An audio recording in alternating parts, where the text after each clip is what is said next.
What is up, guys? It is the Sound Alchemist here with Gersh1, and we are back at it to answer your questions in another For the Greater. This is a video series where we answer the questions left by you, the viewer. If you have a question for us, simply comment down below. Put question in front of your question because we get to those questions first.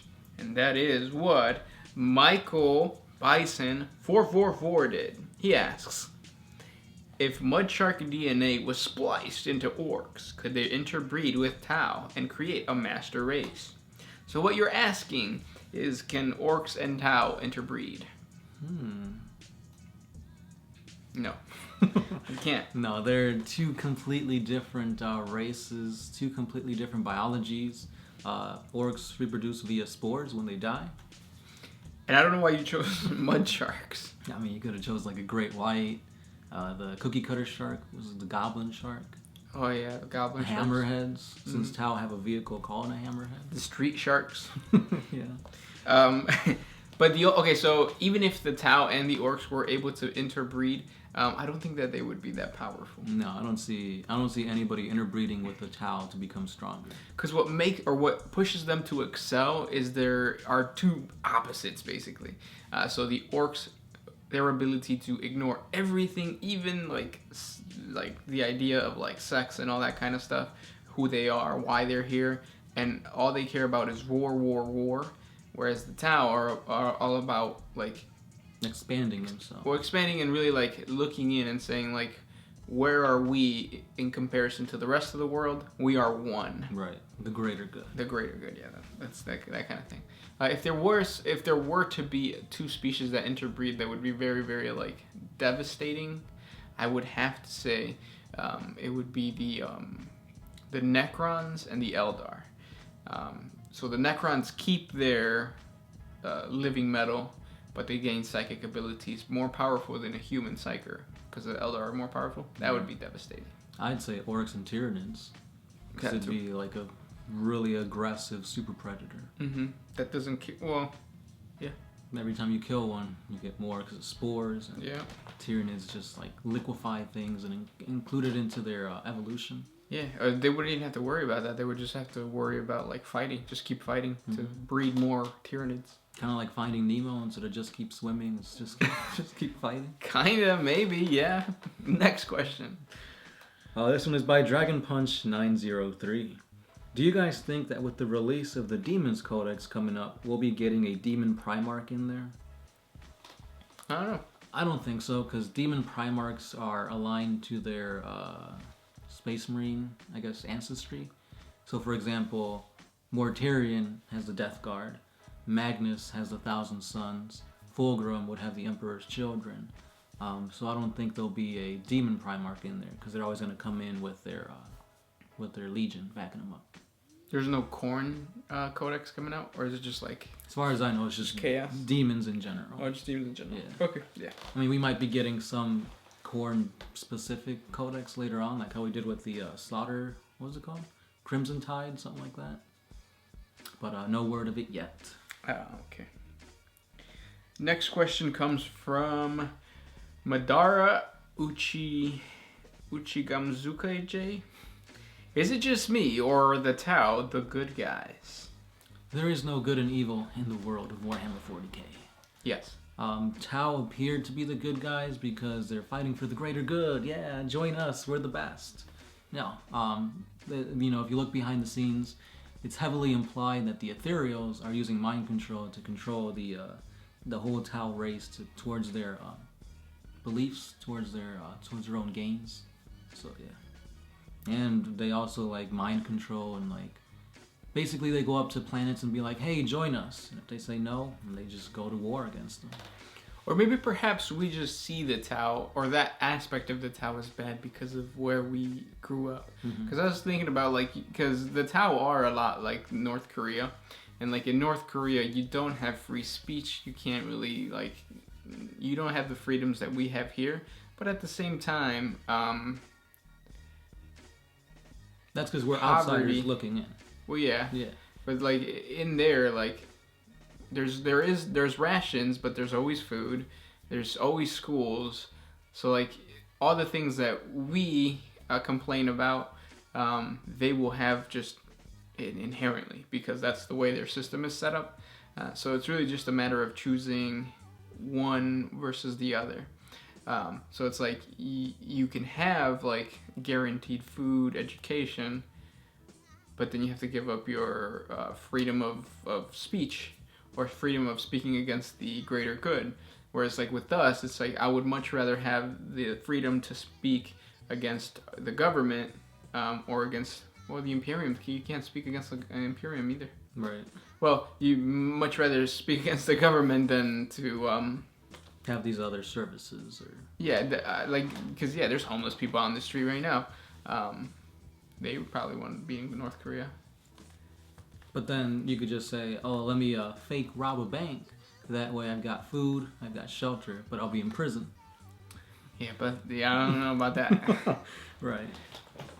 But the moral of the story is, what's the question? Are Tau the good guys? Basically. Oh, okay. Yeah, like you said, not really.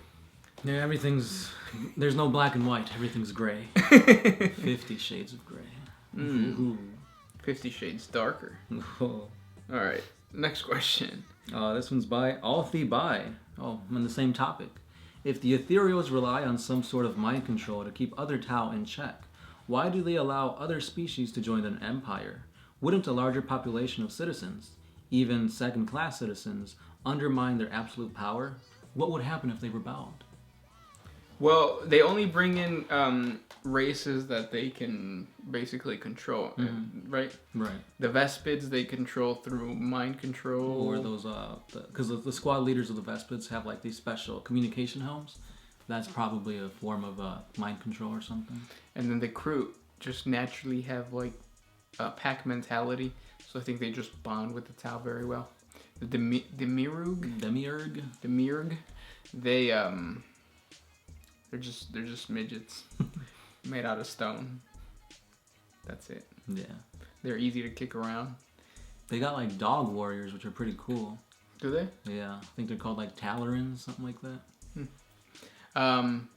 But all the ones that do rebel against the greater good or the authority of the Imperium or the authority of the Tau get killed, right? Right. Entire civilizations have been destroyed just because they don't want to bend down to the greater good. Right. Now, one thing you got to think about too is look at Farsight. His ethereals were killed off, and now he's been split from the greater good because now he sees that, the whole plan of the ethereal leadership isn't where the Tau need to be. Right. Their form of the greater good is not what they need to focus on, and Farsight knows that. That's why he's split off into his enclaves and he's doing his own thing, slowly trying to kind of help his fellow Tau. Because even when the Tau are hunting him down, he doesn't really kill him. He kind of just like gives him the slip. If you know what I'm saying. Yes. It's like what the young scholar Tallahassee Payne would say. I'm gonna buy you a drink. Ooh-wee. And then...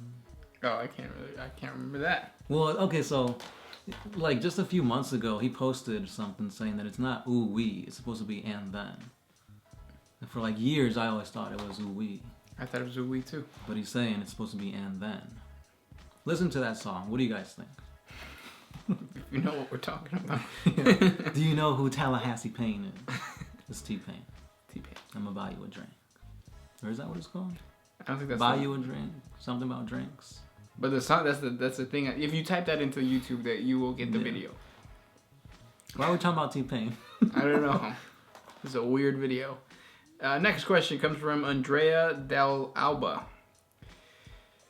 The fourth sphere expansion, which was lost in the warp, but emerged near the Space Marine Blood Angels chapter world, if they survive, can make a new Tau Empire? ? So basically, the fourth sphere expansion was lost to the warp, right? Mm-hmm. I didn't know that. I didn't know that either. Is that new lore? Because if it is, let me know where I can find it. Yeah. But okay. So let's say if it did happen and the Tau went into the warp, even though they're not supposed to, and they didn't come out like exactly where they were supposed to, they came out in like a different area. Would that splinter fleet Yeah, just create a new Tau Empire? Or I don't think so, because they're cut off from the greater Tau Empire. Their expansions are always like, here's the middle, and they just get bigger and bigger and bigger. Hence the sphere. Right. Then they'd be like way over here, and their main force would be here. They don't have warp travel, so it would take them super long to get supplies, to get soldiers back to that expansion in order for them to progress. And right now, they don't have the technology to do that. So if anybody were to invade them, it'd basically be a war of attrition where they just get whittled down until there's no Tau left there. So what's the Ethereal's plan then? What would you think the Ethereal would do if they are like super separated from the Tau Empire? Like, Sorry, just ignore them. That's their protocol. I mean, well, not the Tau Empire, but like because an Ethereal goes with the fleet, right? Right. Yeah. So there's always one or two there. Yeah. So what's the game plan for that Ethereal? For the Ethereal that's over there. Or yeah. For the Ethereal that's in the main. No, the Ethereal that left. Oh damn! I don't know. Probably be shit in their pants. I would assume that they would want to bring or come back to guide their fleet back in the direction of the Tau Empire. Yeah, but at the same time, I don't think they would do that because Ethereals are always like, oh, let's expand, bring in empires to our Tau Empire. And if they say the opposite, like, oh, we're out in the middle of nowhere, we got to reunite, it's like, oh, so, just like that, you're going to, break away from your original plans. So would they try to create their own Tau Empire up in the north? I think so. I think they would try to strengthen themselves somehow. Maybe take over the small races or small planets that they can, and slowly like spiderweb to their home Tau planets. There you go. I hope that answers that question. Hopefully. And last question. This one is by Dennis. The Menace? The Menace? Are there any named Chaos characters who are Obliterators or Mutilators? I use these models a lot in my games, but I seem to have no lore associated with them. Which one's the Obliterator? So there's the guys that look like they're all like mutated in Terminator armor, and like their guns are like 20,000 guns coming out of them, or claws. Yeah, the original ones from the Wordbearer Legion. What's their names? The Borvac? Gal Vorback? Yeah. Are they Obliterators? I think so. I thought they were like demon-possessed Space Marines. Oh, I thought that's what you're talking about. No, they're like think of them as like the Devastators of the Chaos Space Marines. Oh, okay. So basically, like I know in 7th edition, you could say, oh, these guys have a last cannon, they're gonna shoot that, and the next turn, oh, they got a flamer, they're gonna shoot that. Oh, that's pretty cool. Do they have to do this when they change their weapon? Yes. No, yeah, I hope they do. Now I want to get some, so every time they change weapons, you have to do that motion. I would have to play them. Mm-hmm. But then the answer is you'll research it, and if there is, you'll create a video for it. I don't think there is, just off the top of my head, because usually you don't have any like named characters for a specific unit unless it's already out there. So for example, you won't see any Devastator main characters because Devastators are usually brand new scouts. They join the Devastator's crew, and then they like move up to like assaults, and then they move up to like Vanguard or something like that. That is true. Yep. So I'll see what I can find, but I don't think there's much. And those were the questions for today. Thank you for sending them our way. If you guys have more questions, comment down below. That's right. Make sure to put question before your question because we get to those questions first. And yeah, we'll answer your questions next time. This was Gershwan. Sound Alchemist. Yeah. We're out of here.